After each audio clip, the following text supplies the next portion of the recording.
নমস্কার বন্ধুরা, ঝর্ণা জমা কিচেনে সবাইকে স্বাগত। আজ আমি আলু বেগুন দিয়ে চিংড়ি মাছের একটা রেসিপি করব। তো দেখেন, এখানে আমি চিংড়ি মাছ পরিষ্কার করে নিয়ে নিয়েছি, আর এখানে আলু আর বেগুন কেটে নিয়েছি। আলু একটু বড় বড় সাইজ করে কেটেছি, বেগুনও বড় বড় সাইজ করে কেটেছি। তো প্রথমে আমি চিংড়ি মাছটা ভেজে নেব। কড়াই গরম হয়ে গেছে, দিয়ে দিলাম তেল।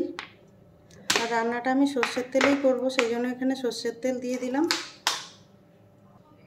তেলের মধ্যে কিছুটা নুন দিয়ে দিলাম, আর দিয়ে দিলাম হলুদ গুঁড়ো। এখন আমি চিংড়ি মাছগুলো দিয়ে দিলাম, ভেজে নেব ভালো করে।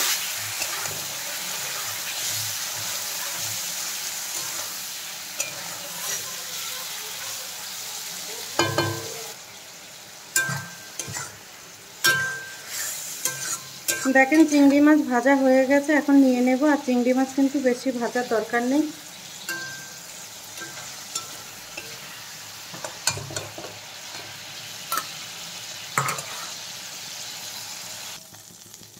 আবার তেল দিয়ে দিলাম কিছুটা।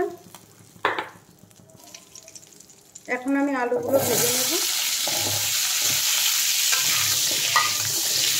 হালকা একটু ভেজে নিচ্ছি আলু।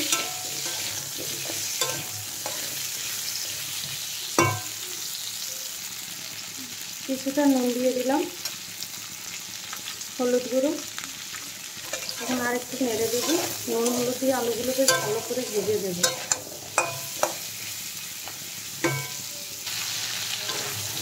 আলুগুলো হালকা ভাজা হয়ে গেছে। এখন এর মধ্যে আমি কেটে রাখা বেগুনগুলো দিয়ে দিলাম। বেগুনগুলো আলুর সাথে আরেকটু ভেজে নেব।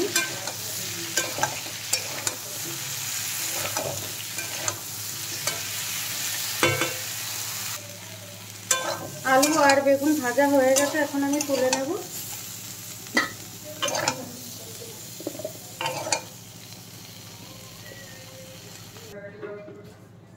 কড়াইতে আবারও দিয়ে দিলাম তেল। ফোড়নে দিয়ে দিলাম তেজপাতা, গোটা জিরে,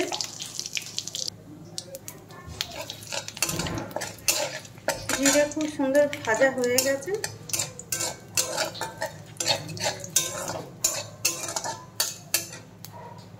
দিয়ে দেবো কুচনো পেঁয়াজ কিছুটা।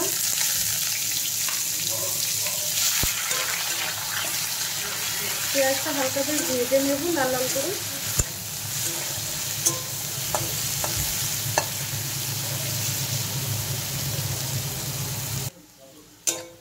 পেঁয়াজ দেখেন লাল লাল করে ভাজা হয়ে গেছে। এখন এর মধ্যে কিছুটা মশলা দিয়ে দেব। এখানে দেখেন আদা, জিরে, রসুন, পেঁয়াজ আর টমেটো আর গোলমরিচ একসাথে আমি বেটে নিয়ে নিয়েছি। এই মশলাটা এখন ভালো করে কষিয়ে নেব।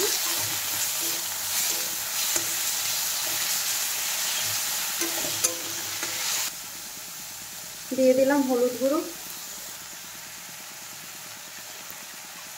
লঙ্কা গুঁড়ো। ঝালটা আপনাদের পছন্দ মতো দেবেন। কিছুটা জল দিয়ে দিচ্ছি, যেহেতু গুঁড়ো মশলা দিয়েছি সেই জন্য। দিয়ে ভালো করে মশলাটা কষিয়ে নেব।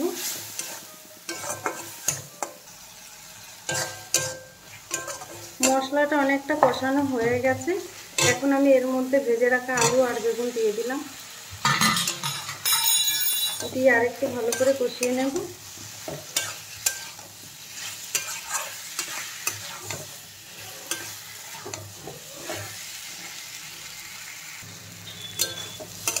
আলু বেগুনের সাথে মশলা বেশ ভালোভাবে কষানো হয়ে গেছে। এখন আমি জল দিয়ে দেবো এর মধ্যে।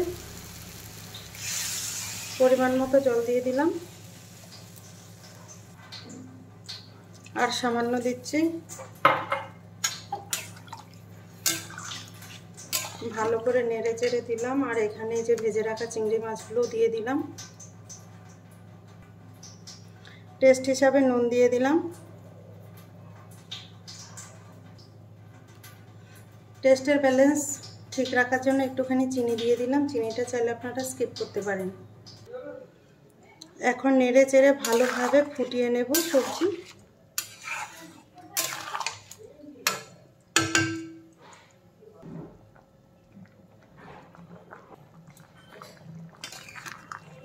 ঝোলটা দেখেন ফুটতে শুরু করেছে।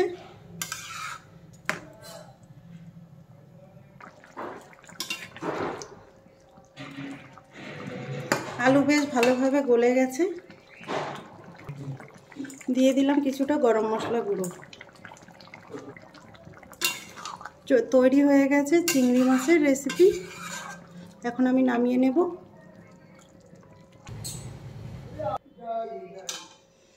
এখন আমি বাটিতে নিয়ে নিলাম।